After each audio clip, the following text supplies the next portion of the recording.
Welcome back to Stack and Strength. I'm your host, John, and today I'm joined by Nell Hunter, who's been actively involved in Bitcoin Basin in New Zealand. It's a growing Bitcoin circular economy coming out of Queenstown. This is going to be a really practical conversation around community building, merchant adoption, education, and what it actually looks like when Bitcoin moves beyond just being something that people hold into something that people use. So, Nell, great to have you on. And for people hearing your name for the first time, who are you and what's your Bitcoin story? My Bitcoin story, I hate to give him the credit, but from my husband. So he orange pilled me. He was looking into it for a while before I even showed any interest. And then finally he said, you know what? You need to look into this. This is a little bit different. So I did. And from then on, it just sort of changed everything, broke me into all these different rabbit holes. So that was that. But yeah, so we're in Queenstown, which is on the South Island of New Zealand. But I'm obviously not Kiwi, probably tell by my accent. I'm originally from London, but I've lived here for 15 years. So kind of a Kiwi. Kiwi Pom. Wow, interesting. I should have asked your husband also to join on the show because since he orange But pilled you, he's a but great that was one my to next talk question. to. But it's no, awesome, awesome. Maybe next time I'll get him on board. So, at what point did Bitcoin become more than just an interesting idea for you? Was it straight away or did it take your time?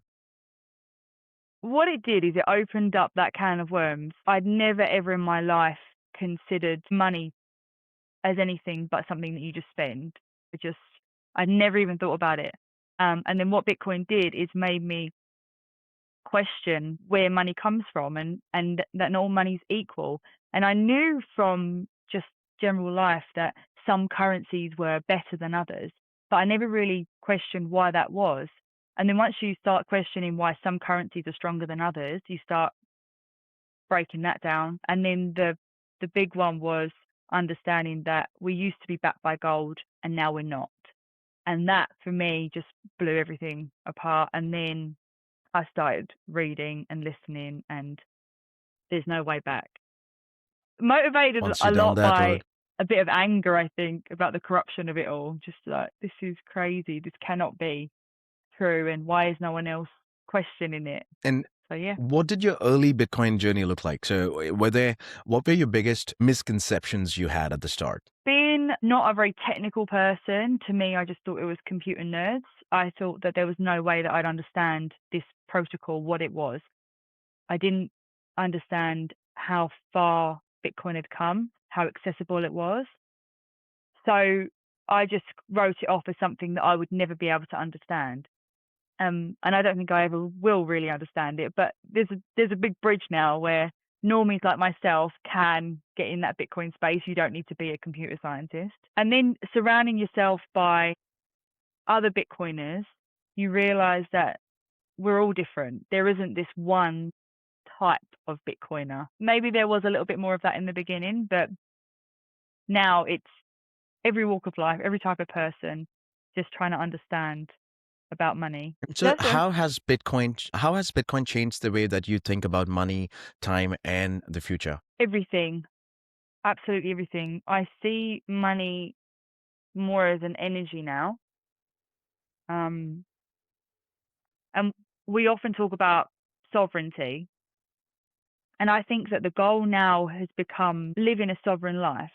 And before we were talking about the stacked and strengths and how, you know, it's a long term for you, right? And that there's comparables to your health and wealth, right? And it's the same for any sort of sovereign life. So within a sovereign life, you need to have financial freedom for the rest of for the other pillars of sovereignty to be able to work. And so I see money more as a tool to be used for the other parts of life rather than to buy things. The materialism is gone, consumerism is gone. How can I use this energy to benefit my health? How can I use it to benefit my family? How can I use it to educate myself? How can I use this energy to better my life and my family's life? And whereas before it was just part of that rat race, one hand out, one hand in. You know, you just see things differently, and you end up sounding a little bit crazy. But it becomes more than just something that goes from one hand to the other. I agree 100%. So obviously it changed the way you think, but did it also change the way you live? Yes. For me now, so I'm probably jumping a couple of steps, but we're building this circular economy. And the idea is that we're trying to spend and replace. And it's really hard to do because your initial reaction, and like most Bitcoin is that you don't want to spend your Bitcoin because you see it as a superior money than the fiat that we use. And so you have to change part of your brain to say, you know what? I actually value this person and I value that they're accepting Bitcoin, so I need to spend it. But then what you end up doing is that you then prioritize them in general.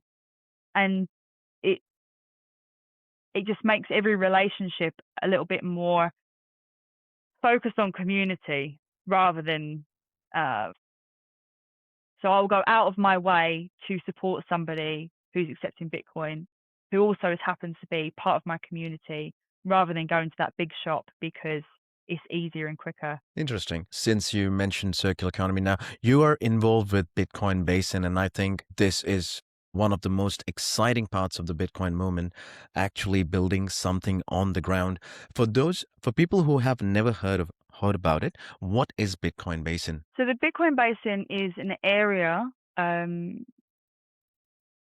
predominantly Queenstown, but there's some surrounding towns that are a lot smaller. New Zealand is not a very big country and there's not very many people here. So we've got an area which is called the Wakatipu Basin, which we've renamed the Bitcoin Basin. And the idea behind it is to build a community using education and support, teach people about financial systems, teach people about Bitcoin.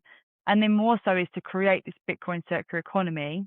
And to do that, it's to create the spenders through education and then to help the businesses accept Bitcoin so that you can spend. It's a chicken and the egg. You need both, right? So, but it's been going really well. So there's been a focus for about a year on Queenstown, and all New Zealanders, all the Bitcoin New Zealanders have got behind it. And so now we have 43 businesses within the Bitcoin Basin, within the Queenstown Lakes, that accept Bitcoin as form of payment. And they're a wide range of businesses. So some services, some eateries, coffee shops, clothing shops, keepers, just complete range of businesses who all accept Bitcoin. It's really cool. That is amazing. I saw around 40 merchants, if I'm not mistaken, just about 40 merchants on their website at this point of time. That is so cool. So all those Aussie brothers and sisters, you're listening to this. We need to get this right down here, so spread more. I'm sure there are many merchants already doing that, but this is absolutely amazing. So Nell, could you explain the phrase Bitcoin circular economy? What would that actually mean in practical terms? What it means is that the merchant accepts Bitcoin, and then the spender, the customer, will prioritize that merchant and spend their Bitcoin with them. And as I said before, it takes a little while because people are a little reluctant to spend, but it shows to the business owner that you value that person enough to give them the best form of money that you've got. And then you'll go out and get rid of some fiat and get some more. And you prioritize an individual. And what's happening is slowly but gradually it's strengthening this community because people see that people are valuing them. To be a business owner in general, there's a lot. So if you've got these customers that go out of their way to support you, it builds up morale and it builds up friendship. And so we're seeing that it goes hand in hand with our meetup. So we have a monthly meetup as well. And they're just getting bigger and bigger. And we're seeing that there's a solid foundation of regulars who come every month, rain, shine, they will come just to hang out with these people that they're now seeing as friends. And then they'll share in, new books and technology that they're looking into, tips on business. And so it's really cool to be a part of. It's got, even though it feels like it's kind of being built slowly, we kind of forget how far we've come. But it's such a wonderful thing to be a part of. There's a real feeling behind it. That is really cool. I agreed that if when merchants accepting a Bitcoin as payments, and if I'm the customer, the paying customer, I will actually prioritize that merchant. I would like to pay in Bitcoin and get that service in preference to someone else giving the same service and accepting fiat. Definitely. So obviously the mission is mostly merchant adoption and community education, as you mentioned, or is there something bigger than that? Well, I mean, it depends how far you want to go. The ultimate goal is that everybody understands money. Everyone becomes a sovereign individual. They have financial freedom. They can live life how they want without restriction. And the community does seem to be getting a lot bigger in that way. The goal is to open people's eyes, and then once their eyes are open, show them where to go if they want to know more. So we run these workshops. We've got a wonderful local guy, Francisco Colombo. He runs these workshops, and it strips back the absolute basics. Intro to Bitcoin. That's it. So it goes back through what money even is. And like I said to you before, it sounds so simple, but that blows people's minds, because if you've never asked that question before, that's huge. And then it goes through the basics of what the blockchain is, how Bitcoin actually works, and then what to do with it from then on. And so that's really, really cool. But yeah, so those. I thought you had finished. Yeah. How do the first conversations, when, as you mentioned, usually go with the merchants? What objections do business owners usually have? So when you're building a circular economy, initially the businesses that you're starting with are the businesses that are already owned by Bitcoiners. So they are the businesses that already understand Bitcoin and they already want to promote it, and they're willing to put their flag on there. And then the next businesses may be friends of those businesses. So they'll say, I'll give it a go. I have no idea what this is. And then the idea is that you'll then help them understand what Bitcoin is through the education, and then you'll encourage people to go through their door so that they understand that this is actually a thing. And then you've got the business owners who say, why would I do this? What's in it for me? Right. And so I was working with a company, they've actually just changed their name. They were called Lightning Pay. They've just rebranded as Stacked. So Hmm. Kiwi-owned Hmm. company, and it's now New Zealand's only buy and sell Bitcoin-only platform. But one of the services that Stack does is that it's got a whole merchant point of sale app and a portal for the business to accept Bitcoin with the option of keeping it or not. And what that does is it gives the business a foot in the door to say, you can accept Bitcoin, but you don't have to keep Hmm. it until you're ready. And then Yep. they can change that using a slider to how much Bitcoin they do want to keep. And then the idea behind it is that it helps people understand and kind of get into the Bitcoin world without any sort of pressure or miscommunication. They understand, and then they slowly start keeping the Bitcoin. But the biggest hurdle that we have for business owners, and I would say that this would be anywhere around the West, everyone's worried about tax. Everyone is worried that they're going to get Mm. stung by tax. There's so much confusion about what Bitcoin is, about how it's seen Mm. by the government, and then what do they do with it. So that's the biggest hurdle for us. Right. And I believe a lot of lack of information as well, because many people would have heard about Bitcoin over a period of time, maybe from their friends, colleagues, family members, or news, but they just pass it on as magic internet money. Any kind of no information is just dangerous, right? You need to, and that is what we're trying to do, give that information out so people try to do their research and understand it. And if business owners feel comfortable enough to try it, then it would be really good for them in the long term. You did mention the company that's helping you do that. So they have the option, so the merchants have the option of either keeping the Bitcoin that's received as a payment or to convert it into fiat, local, your currency, and spend it accordingly, right? Like something like what Square is doing. Is that right? I'm not 100% sure of what a Square does, but it's essentially when you set up with the merchant services, you are giving them uh, access to your fiat and access to your Bitcoin, so that the funds, you're not giving Right. them your information, but the two destinations of where your money would like to go to. the fiat bank account and then Mm-hmm. your Bitcoin bank account. And so the Bitcoin Right. will come instantly, or the fiat would be converted by Stacked within a day. And then it's Yeah. the conversion is done at the point of sale. It just makes things easy for them Gotcha. while they're still learning. Otherwise, what happens is if someone doesn't understand it, they get too busy, they put it off, it's not a priority, and then they don't even Mm. look into it. Whereas, as I said, it's a bit of a foot in the door for people Right. who are looking into it and they're moving in. And we've had a few merchants that have changed their slider completely. So now they're all in and they've become Bitcoiners. And now they're the ones shouting out from the rooftop, this is amazing, look what it's doing. Like you can see the journey and the transformation for their own lives, which is the complete intention. And it doesn't always happen, but when it does, it is amazing. That is so cool because that's the whole point, right? You're trying to, educate the community and bring them on board to accept sound money. And then once they're down the rabbit hole, they actually understand what they've signed up for, and then they are promoting the promoting the word and spreading the gospel, as you want to say. Um, Yeah, Amazing. exactly. It is interesting that when I was going through the website, I saw that there are varied type of agents. It's different type of businesses who have started accepting payments in Bitcoin. Do you have, is there any, which type of businesses tend to adopt first, or is it just random? It does not matter. The ones that adopt it first, as I said, are the ones who are already in the Bitcoin space.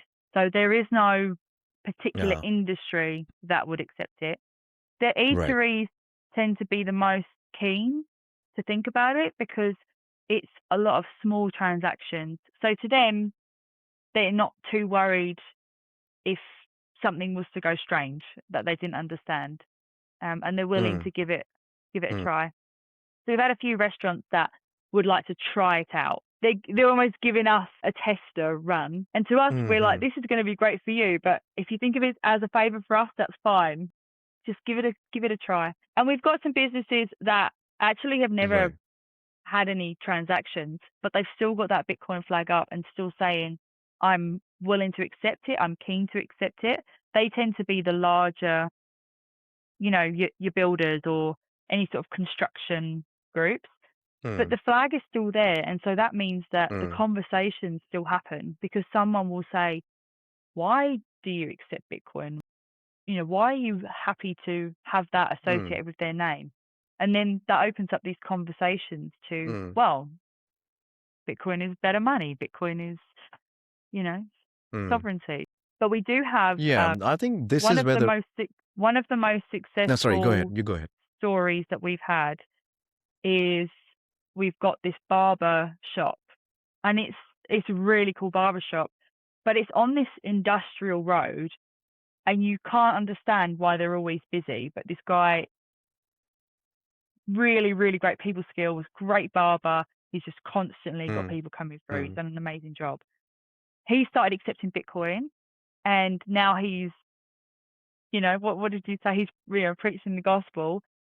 And because they have such a huge turnaround all day, someone's in for longest half an hour, 45 minutes, but they're a captive audience and they see the Bitcoin signs, they see the stickers, they see that he accepts it, they start asking why, and he's able to have a conversation with them. He might be talking to 10 people a yep. day, and that's, Mm, um, it's really cool. So that kind of thing's pretty good. that is. Small transactions, high volume, and the best obviously come with a conversation as well. Yeah, that's a beautiful example because he would actually have that a certain time with each customer around, 30 to 45, 20 to 45 minutes, depending on what they're getting done today. And that is the perfect time to give that information and enough for that consumer to go back and do their research, right? And I think this is where the real work is. It's not just technology, but education and culture. Absolutely. Amazing. But Uh, to your point Amazing. before, How do you when they yeah, go back to yeah. what they hear what you're saying and then they go off into their own space and they do their own research. We created this little card and it basically says accept Bitcoin or want to accept Bitcoin in your business. And then on the back, it's got a QR code and it takes you to a page for more information. We leave it with the business owner and then we walk away.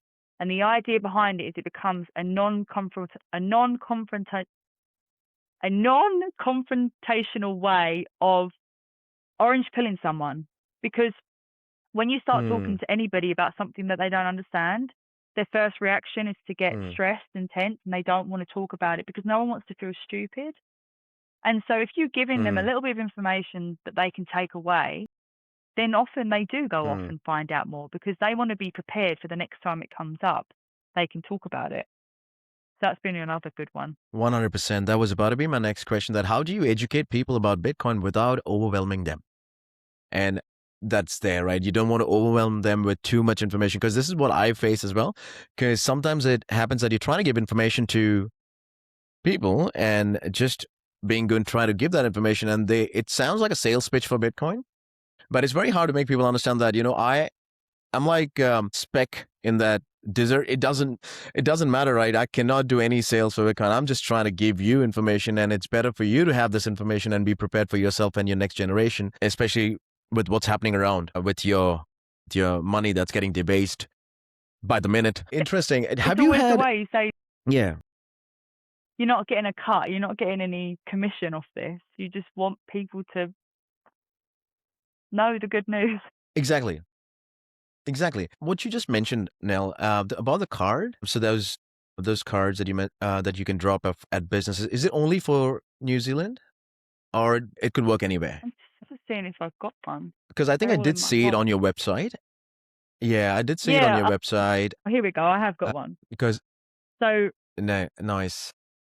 Yep. Want to accept Bitcoin in your business. And this is obviously dated, but I had this one made. So Lightning Pay were sponsoring us for a lot of our printing and things. And so that just takes them to the merchant page on Lightning Pay's website. Lightning Pay is now stacked.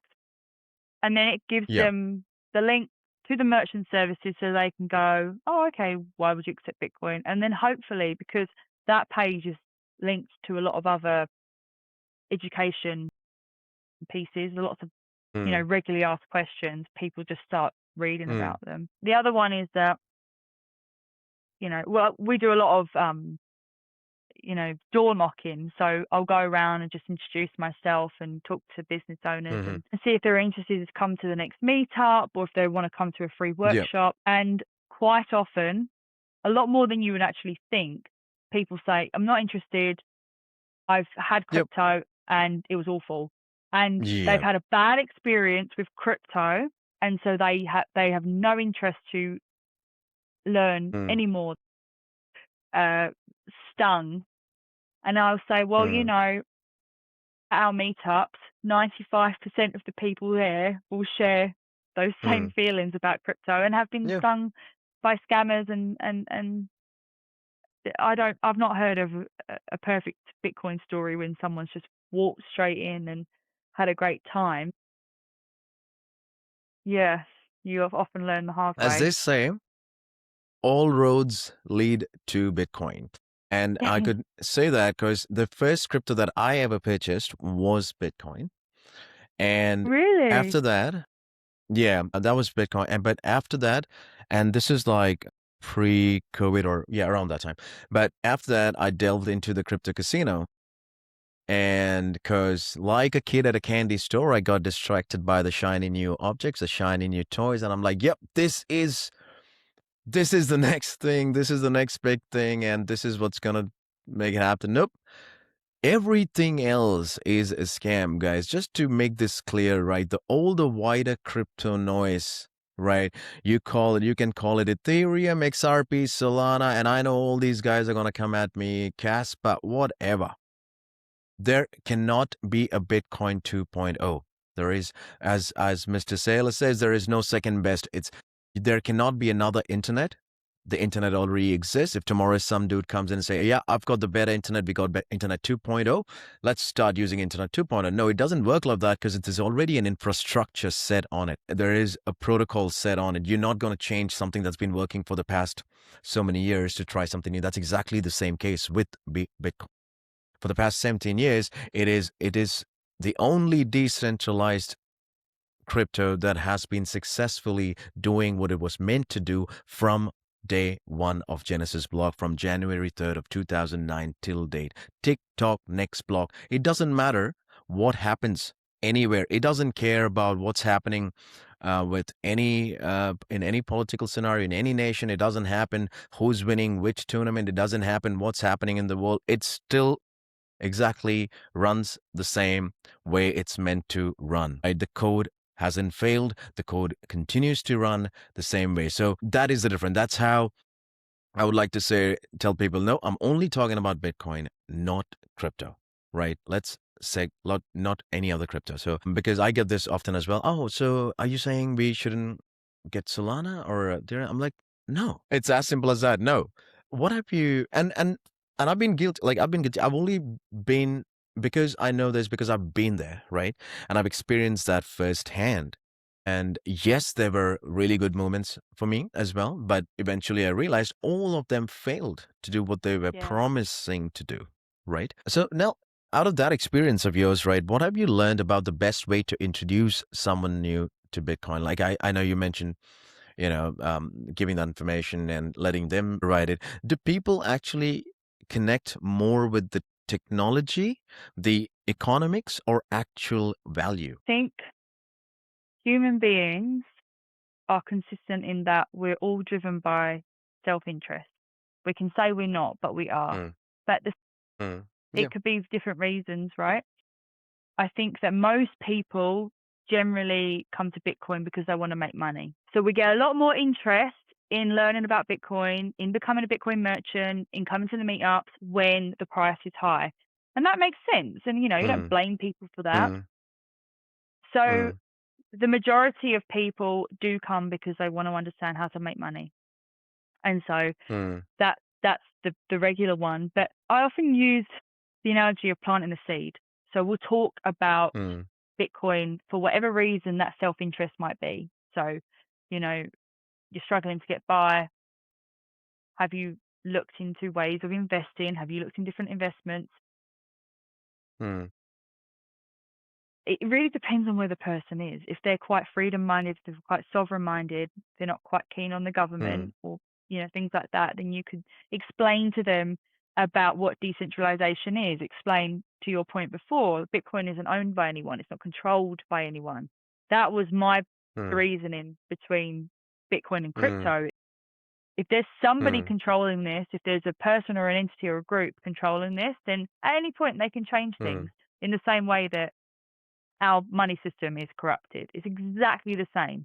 People start meddling. I'm not the one that's going to benefit from that. I know that. Maybe in the shortfall I might. mm, So yeah, to answer your question, it depends on the individual and it depends on what they are looking for, what they want. And mm, so there's no easy answer. Everyone mm, needs to contribute in orange pilling. It has to be people that trust us, that already know us and know that we're not mm, crazy, that we're not irrational or irresponsible, and that we've invested a lot of time into understanding what Bitcoin is, and that's why we believe in it. We haven't just thrown our money into the next crypto coin knowing it's a yeah, sure thing without actually doing mm, doing the doing the work. And I think a lot of people yeah, don't understand how much work we've done to get to the point of conviction. So that's why mm, it often has to come from just conversations, place of trust, and that regular, do you accept Bitcoin? Can I pay in mm, Bitcoin? All these little tiny gestures that make it up. So our what we encourage our locals to do is to go out of their way to spend, because then the merchants see mm, that there are people that are convicted, yeah, and then it grows their own conviction. interesting. And just going back on it, so why Queenstown? Is it because you are from Queenstown, or was there any particular reason for it? Just because of the, touristy aspect of things, or I've never been to Queenstown, so I don't know if I'm saying You anything have right either. Well, okay. So let me I would let love, me yeah. explain. I'll give you a little blurb of Queenstown. Mm, Queenstown is known as the adventure tourism capital of the world. So Queenstown is beautiful.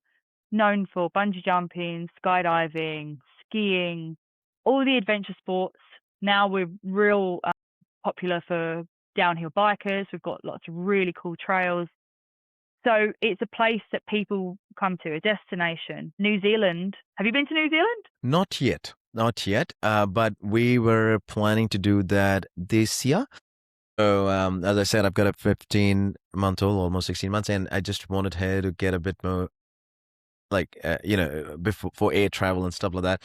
A bit more older than there was a plan for this year. But yes, I think now it would be specifically Queenstown, though. I think I just got because it's something that we both are interested in, my wife and I, which is adventure sports plus BTC economy. That just it's just beautiful. I think I'm sold. You just sold someone alive Well, on a pod. the thing about New Zealand, and this is, as I said, I'm not Kiwi, so I came here as a backpacker, and people who don't live in New Zealand love my story. I came as a backpacker. I was supposed to be here for a month, and then I could never leave. I ended up marrying a Kiwi. I've got Kiwi kids. I've been here for 15 years. Mm, But the thing is, when you live here, it's a really mm, common story. There's something about this place. People come here and they feel this energy and they're drawn to it. And so New Zealand is beautiful. Kiwis are wonderful people, really cool, chill community people. And mm, Queenstown just made the most sense. We get millions and millions of tourists here every year. And so that transient nature mm, of the town we felt would make sense for a Bitcoin circular economy because we've already got Bitcoiners that would be coming through anyway. And as the population isn't very big, we needed that, turnover really to get something going. But we have inspired a few other places around the country. So there are areas where they're seeing what we're doing, we're sharing our successes and our mistakes, and they're starting to build up these communities. And it'll be harder for them because there's not as many people passing through, but it is happening. And then the other cool thing is that it's just getting New Zealand talked about. We're so often mm. dwarfed by Australia, and so people are starting to, in the Bitcoin space, starting to go, oh, where is this little place? And oh yeah, it's where the hobbits live. Mm. Yes, it is. Come and see the hobbits. We're all here. Yeah, and that's what, because when I was going through the webpage and when I delved a bit more into Queensland, I was like, oh, wow, it's called the adventure capital of the world. And I didn't know about it. And as you said, I've had in all my experience meeting people from New Zealand has been just amazing. Both my wife and I, we've only met amazing people, very interesting people, and it's always been a pleasant experience. So I kind of agree to that. Always Yeah. been good. So I can understand when you say that vibe and that community and that culture. Yeah, super cool. Just gonna pivot a bit into the women in Bitcoin angle, right? Now you're also bringing a different kind of voice into the space, which I think really matters. What has your experience been like a woman building in Bitcoin? Do you think women approach Bitcoin differently from men? Or are there any barriers that still may exist for women entering the Bitcoin space at that level?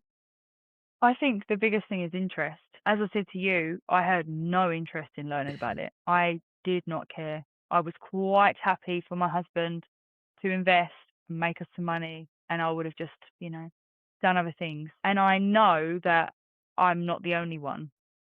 By nature, I think that we often are not as interested in investing.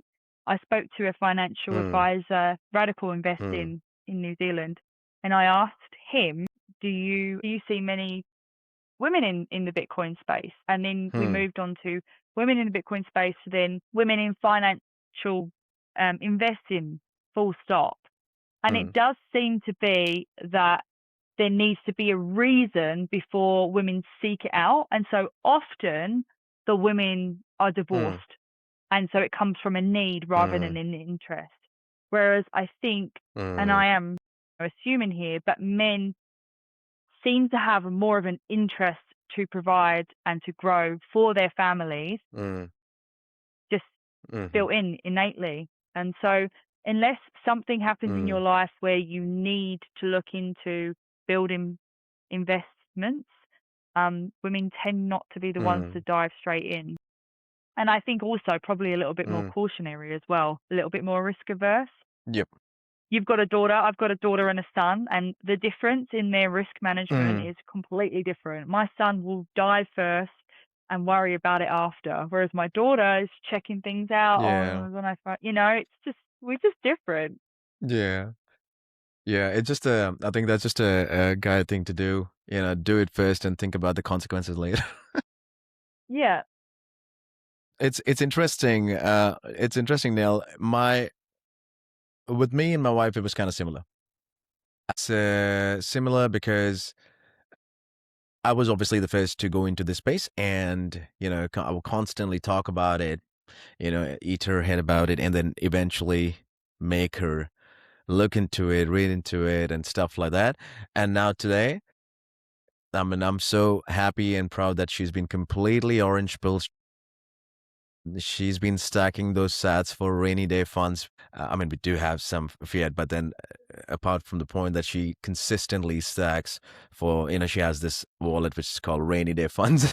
And I'm like, that's super cool, right? And she's just been doing that regularly. And that's, I always feel that that is the first win, you know, as in the family when, your partner, your wife, your husband, they understand that. And then they're like, oh, okay. And they see that over a period of years, right? What money, like, why is money reacting differently? If the so-called Mm. money is reacting differently, the $100 that I had in 2015 does not buy me the same stuff now. What just happened? Forget about 2015, 2020 to 2025. It's not buying. I went to this morning. I went to fill up fuel, and it's less than half tank, and I'm paying like $100. I mean, obviously that's because of the oil crisis and stuff like that. But still, why? There's no people don't ask that question. Why? Everybody just say, "Oh, it's just inflation." Yeah. Just inflation. It's just meant to be. We're all programmed to believe that, oh, it's just meant to be. That's how it works. No, it's not how it should be working. We've been Well, told, we've been always believed that's because nobody else knew better. it's been normalized as well, though. I had a conversation Yeah. with a lady, and I really tried to keep my cool, and I wasn't at the stage where I am now, where I understood Bitcoin enough, and I didn't really understand the financial system as much as I do now. And I'm still no expert by any means. But Mm, this lady, she'd done very well. She was a very successful mm, lady, and her husband was very successful, and they had made some good decisions over the years, but also the timing of those decisions had done well. mm, They've bought property at a very good time, and they've the fruits have been good for them. But she was explaining to mm-hmm, me how good inflation is, and mm-hmm, I said it's good for you, but that's because you have assets mm. that are growing with that inflation. For someone that doesn't, Right. inflation, there's no way you can keep up. And so I Yeah. do get cross when people not only normalize inflation, but they almost speak fondly of it, like it's a good thing. My house is going to go up in Mm, price mm, because of inflation. Well, that's not a good thing. You might be able to keep up mm, with the price of butter because your house is going up at the same time. But what about the people that can't? What about the people that are trying to get in? What mm. about our next generations that are coming through? It's Yeah. yeah, it's scary language. But I also believe that when people say that the price of my house is going up after so many years, actually the value of your currency, the dollar that you're using, is going down. Is what's happening. It's your house is not really going up in value. Would you be able to buy the same house at that same price? No. Why? What happened to your property that it's gone up? They're just gonna build more houses. They're just gonna build more apartments. Why do you think? No, because the value of the currency, the thing that you're saving in is going down. And that's very difficult for people to understand, right? And just going back to what you said a while back, right? Everyone wants to come to talk to you when the price of Bitcoin is going high, because that's when greed and fear index is, at Mm. levels, extreme greed levels, and everyone's talking about it. Media is pushing it, your social platforms are pushing it, people are talking about it. So everybody wants to buy it then. It just happened in the gold boom. Everybody's rushing to the gold bullions when the gold price is at the top. And I'm like, probably that's exactly when you don't want to buy gold. You Mm. want to maybe if you have some gold, maybe sell it and buy it later because it's gonna dump. Just like any other asset would do. But that's just human psychology 101 right there. Come to the markets when it's at the top, but you're not buying it when everyone's fearful, afraid, when the prices are down. I'm loving these prices. I just love it. I just, I'm, I just love it. I'm just, I get like upset, like, and I know it could be it could be selfish, but like I said, oh no, it's gone up again. Mm. It's the other way around for me. Like, I need more time to stack more sets. People are like, oh no, why are you buying it now? It's going to go to 50K. But I'm like, dude, I'll still buy it at 50K as well.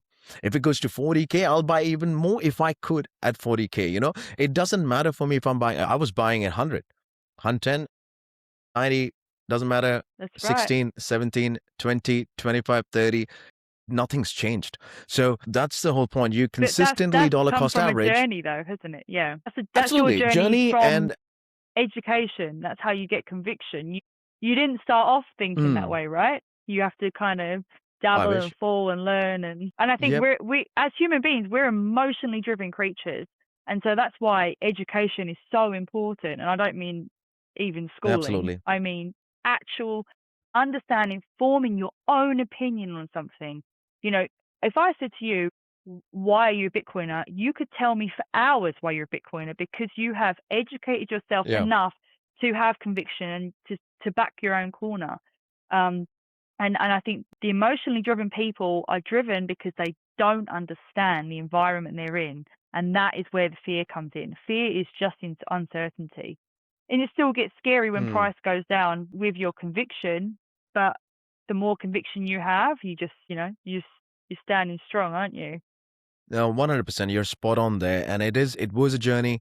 It is a learning curve. And I obviously am thankful for that. It took its time. But that's what it is about, right? Will take their time. And as I don't know who said this, but I think Michael Saylor said this, that everyone will come to Bitcoin at the price they deserve. You know, I had one point of time, I had a decent amount of capital sitting at when Bitcoin was at 16, the lowest, 16, or like that particular cycle lowest, 16, Yeah. 16K or 16, 17K. And one of my best good buddies in the space, and he's really good at tech analysis. And he was like, oh, this is going to be the low. It's not going to go. And me, like a extremely wise person, I'm like, no, bro, it's going to go to 12K. It's going to go to 8K, right? I'm going to buy at 8K and 12K. And obviously, we know where that story went. That never happened. So the whole point is, you are never going to time the markets. You're never going to time the markets. You're never going to time the top. You're never going to time the bottom. But it is not an asset that you want to trade or you want to use leverage on. It is something just you want to accumulate over a period of time and let it do its thing, right? The compounded annual growth rate of Bitcoin has every other asset index funds in the world. So there's nothing that is even close to it. And that's exactly what you want to do. Just long-term mindset, no instant gratification. Yes, a lot of people come for the number go up technology. You think, oh yes, I'm going to buy one today. When it goes up, I'm going to sell it. I'm going to make twice my money. Okay, good for you. But if that's what you want to do, but rather if you want to buy Sats, if you want to buy Bitcoin, you want to hold it at least for 4 or 5 years. At least that's a minimum, right? I would say 15 to 20 or 25. Yes. And while this time you want to keep spending the sats, right? So you don't want to, you want to hold Bitcoin in your cold custody, in your cold storage. Yes, for your long term, whatever savings or your kids' future or your future retirement. Yes, that's all okay. But what you would spend otherwise, you want to use that and spend it with merchants. And that is beautiful that, Nell, what you guys are doing, because that's how we're going to have a use case of the currency, right? People are going to use and exchange Bitcoin. And if I was about to give some Australian dollars for this particular artwork or whatever service I'm receiving, and if this merchant's accepting Bitcoin, I'm like, dude, I'm going to pay you in sats. And, and I will restock the sats. I will use the same fiat that I was about to pay this merchant, and I will buy those sats again. But what we That's right. did Send and is we replace. both wanted sats. That's right. Amazing. So when you have these conversations, when you have these community-led conversations, right, do you think it works better when you talk on a very normal level, or does it end up in technical debates? Because do you think it's too confusing for people to understand technicalities of thing, like I mean, I would only imagine that if you want to explain about running a node and stuff to merchants, that would be just off the handle, or would it just be at a level what they would understand to start with? Well, you would never see me entering a technical debate with anybody because I would be completely out of my depth. My Okay. I think that the reason that I've done okay at this is I think I can dumb it down for people. I think I'm the bridge Mm, between mm, your techies and your regular folk. It was like we were saying before, if you overwhelm somebody with something that they don't understand, they put up a barrier. They mm. don't want to Yep. continue the conversation. The first thing you can do is just try and welcome them in. Um, even to your point before, I was orange pilled by my husband. Your wife was orange pilled by you. Mm, Why is that? mm, Well, it's because mm. one, you guys probably annoyed us to the point where we're like, we're just going to listen to you. All right. But it's also come from a Yeah, place shut of up. trust. Exactly. Fine. If you shut up, I'll listen. But it's come from a place of trust, and it wasn't the first time that you mentioned it Mm, either. It's like you mm. need Yep. to. I Mm, guarantee you that for mm, most people that become Bitcoiners, they haven't looked into it the first time they've heard about it. It has been multiple people, multiple mentions. It's all those little seeds finally bearing fruit. But yeah, yeah. going back to that, the technical side, no, that's not my thing. The workshops that we have in Queenstown, as I said, they're Mm, very good because even though they're simple, they bridge the technical side, but he does it in a way that he's mm, almost just letting you have an overview of what the blockchain is mm, and then giving you the option to go and delve deeper if you want to. One of mm, the points of having a face of the community is to say, you've got questions, I can direct you to where you're going to find the best answers. If you want to dive in technically, here's this great guy who's gonna be able to mm. talk in depth about how this works. Okay, you wanna learn Yeah. more about the side of it, setting up a Bitcoin Mm. reserve in your business. Here's the guy over here that we can connect you with and you can talk with. Actually connecting those people with the humans that are going to help them. I know. I agree. I agree with that 100% because I face that myself, and in conversations, I sometimes get carried away, and I try to explain the intricacies of things with, I go to hashing, mining nodes, and running a node, and then I realize, wait a second, I probably hit a wall now. This conversation is not leading anywhere. Let me take it back. Sorry, ignore all that what I said, and then you rephrase it in terms that is very because. You I try to relate it to myself many years ago. If somebody would have given me those kind of jargons, and I would be like, dude, what on earth is he talking about? Right. And it was a journey. It was a journey for me. And exactly like in fitness, right? You don't go, or like, I'll take an example of a gym. You don't go and straight up start doing stuff what people have been doing for 10 years. You take that over a period of time. You learn, you connect, your mind muscle connection is there. You understand the exercises, you know what you're trying to do, what your goal is, and then it becomes a habit. It becomes, it becomes your lifestyle. So, and that took a while for me. And that is exactly the same concept here. Because run a node. Run a node. But if I tell someone like, okay, what am I doing with running a node and what's my whole plan of why I do that? I want to make sure my transactions goes through my node, and I don't want anyone else and stuff like that. And they're like, what does that even have to do with Yeah. anything? And I'm like, yep, What are you're you absolutely talking right. about? Yeah. I won't discuss this with you right now. Let's go back to the basics. No, 100%. And that's exactly how it should be. It should be at a level that people understand it first. And when they go ahead and do their due diligence, if they tend to read, or if they're a reader, they'll read. If they want to listen, they listen to podcasts, and then they'll be like, okay, that's how it works. Okay, let me look more into this. And then obviously they have their own rabbit hole to go into. Now, when you zoom out, right, I think like it feels more than just like merchant adoption, right? And is there any bigger problem? I get it. You're trying to spread the word and as many merchants having to accept Bitcoin payments. and we're rebuilding local economies and building stronger communities. What would Queenstown look like 3 to 5 years down the line if this succeeds, in your opinion? If it succeeds, what would success Mm, look like? There'll be a whole lot more merchants. We've got a goal of getting mm, 100 merchants by the end of this year, which I think nice. is achievable. Yeah. Of course, we want to make sure that they all get a lot of love. So we get a lot of Australian Hmm. tourists. So anyone who's listening, you need Yeah. to come back on holiday and spend your Bitcoin. Yeah. Success. At least you got two from this household. That's right. Well, two Yeah. and a wee one. Yeah. Yeah. Genuine. Yeah. Success. I already think we if we were to stop today, we're successful. The amount of Mm, because I'm very lucky in that I hear conversations from people who are like, oh, I love what we're doing here, and I had this conversation at the mm, meetup, and just that connection and learning. I personally have made so many friends just by doing this, and mm. there's something about going Yeah. to a Bitcoin meetup where you just know Yep. you're going to meet someone cool, and they're going to resonate with you, and they're going to Mm, teach you something. yep. We've got a big conference planned for next year. We're in the early stages of planning that. Okay. So that'll be another way to Okay. help, to grow our economy and to bring people here. Yep.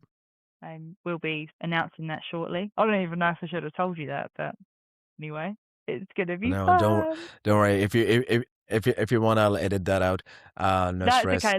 Let's start spreading the rumors. Get the Aussies here.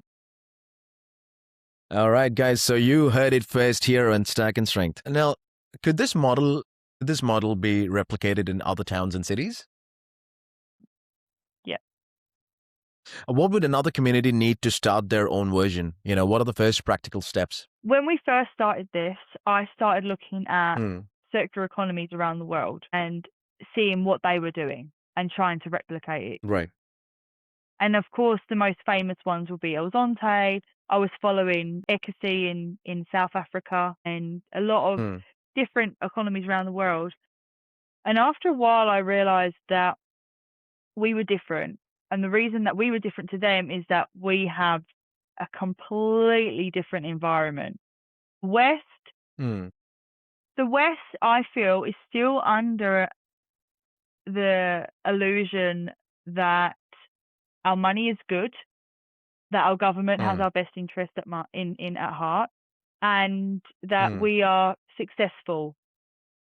And so, mm. as opposed to places like South America, for example, there's a lot of countries, a lot of places Yeah. in South America where they know their government is corrupt, they know their money is broken, and they know that Mm, they have to find other ways to save, other ways to invest, other ways to mm, get by to be successful. It's just general knowledge. Whereas a place like mm, mm, Queenstown, quite affluent, mm, people seem to be doing quite well. They don't have the need to look for something like mm. Bitcoin. They don't, or they do, but they don't feel like they do. They Mm, actually feel like they're successful, yeah. even though when you look at them, you Mm, really see these ducks treading water, right? And so when mm, we started the circular economy, we had to kind of scrap the comparisons and look for other places around mm, the world that could be more similar to us. And we looked at Vancouver because they have quite a Bitcoin mm-hmm. scene over there, but the Yep. problem is that they're quite spread Yep. out, so it wasn't as concentrated. Yeah. We looked at Madeira, Mm-hmm. which is in Portugal, which is probably the Mm, most similar to us, but it is still different mm, because being in New Zealand, we are so far removed from the rest of the world that what we really have to mm-hmm. focus on is, even though we do get the tourists coming through, is the Kiwis. If Yep. we're going to get this to work, we need the Kiwis to really want to learn Mm-hmm. about this and to understand that their money is not what they think it is. Or, to your point, money is not what it once was.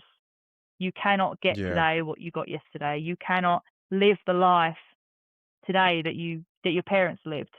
That one income, Mm, house guaranteed, stay at home mum. That life is not achievable in the West in the way that it used to be. mm, And so when you expose that to people and say, look, there's been a mm, change, and what's the reason behind that change? And you explain to them that it's the money, it's a broken money system.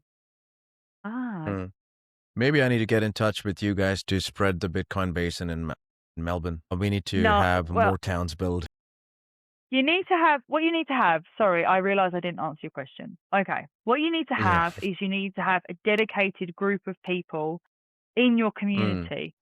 Um, Yeah. there's so much that goes on behind the scenes for us. We are constantly Mm-hmm. going round to businesses with these little cards, with Yep. these little flyers. This is what we're doing. And as I said, when Mm. Bitcoin is high, people look at us like we're either lucky or we're super, super clever. And when it's Mm. low, they Mm-hmm. laugh in our face. Why would I want to come and do that? Yep. But it's that Mm-hmm. consistency. It's, this is what we're doing. Mm. Getting yourself, getting spoken about in the local paper. We had articles Mm. written about our meetups and things that we were doing. We got Mm. sponsorship from Mm. people to have, you know, better meetups. We were able to put on a little bit of food, and Mm. people Mm. come along because there was some drinks and that sort of thing. These are things, Mm-hmm. but you really do need to have people that are invested, because you need to give up your time and Mm. constantly get hit back by people who don't care. And then Yeah. once you Yeah. I start think. getting a ball rolling, people are like, "Oh, wow, that was," or at least like anything, it kind of looks a bit easy, but there's a lot that goes into it. I wouldn't be surprised if Queenstown would become the next Bitcoin hub if the way the Bitcoin circular economy looks like right now, and with the goal of having more than 100 merchants this year, that would be super cool. Just and you can choose not to answer this, but how does it benefit Bitcoin Basin if more merchants get on board? Like, do you get some kind of commission or payments? How does it work? Like, why would you do this?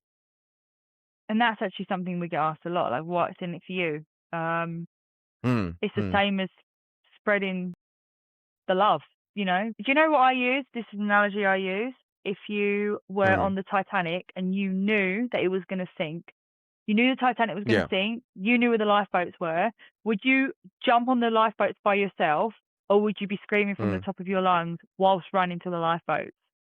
You mm, mm, get everyone else getting on those lifeboats is not gonna change your life because mm, you've got it sorted, mm. but it's about kind of Yep. dragging as many people on as you can, and it's the same thing for us. Yep.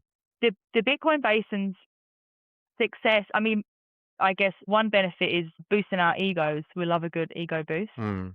but Yep. it really is about growing a community. What do I get from it? I get new friends. Mm. I get to learn from these people. I get to be a part of Yeah. something that's growing. I get to spend my Bitcoin. I get to get paid in Bitcoin. The benefits Mm. are, to me, huge, but to others they may not see it. It depends on, again, on your Mhm. priorities. But Yeah. definitely community. We seem to be losing that kind of small, committed community that we used to have when we were less connected by the internet, I guess.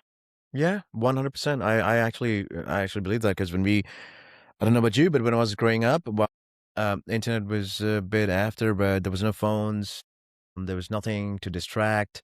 We would actually physically go out, yell and scream and play. Yeah. Phones was much later, and it was much better, less distractions. Amazing. And now this was really great conversation. Where can people find you, and if someone wants to reach out to you, so I'll put the links in my video description. Would it be Insta, X, or Yeah. Bitcoin So Basin? Yes, for sure. Bitcoin Basin is on X and Instagram. So Nostr, Bitcoin Yeah. Basin's on Nostr and Instagram and X. We've got our website, which you pointed out, we've got all of our merchants that are on there. Any events that we've got coming Okay. up, we'll put on there. Our newsletters and stuff like that. And then mine is just Nell Hunter BTC. So I'm on all of the Oh, platforms you're as well. you're on all. I think I do. I'm just gonna check that now. Yeah. Oh no, I didn't. Okay, I just followed you and X now, and let's search for Bitcoin Basin, and yeah, just add that. Sorry, not Bitcoin Baddie, whoever that is. No, I don't know who that is either. Bitcoin Base. Is it Is it spelled another way? Bitcoin Basin on X, and It it's might be just the Bitcoin coming. Basin. The Bitcoin Basin. Okay, so let's see. Yep, gotcha. The Bitcoin Basin. Yeah. Boom, followed, and that is me. Who just followed both of you there. And X. This is awesome. And Nell, I really appreciate the work you are doing. This is super cool. Hopefully, Aussies listening to this, or not just Aussies, anyone else listening anywhere across the globe, this is exactly what you want to do. Get the circular economies running and you spend and receive in sats and educate more people, get them more closer to sound money, right? And that's a way for Bitcoin becoming more tangible, not just something people talk about online. A guy in orange glasses talking about it online or something that can, but something that can shape communities in the real world, Yes. guys. And you were listening to Stack and Strength. As we say here always, stack sats, build your strength, and own your life. If you did enjoy this episode, share it with someone who's interested in Bitcoin and building local communities or building a more sovereign future. Once again, thank you, Nell, and you have a blessed day. Thank you so much.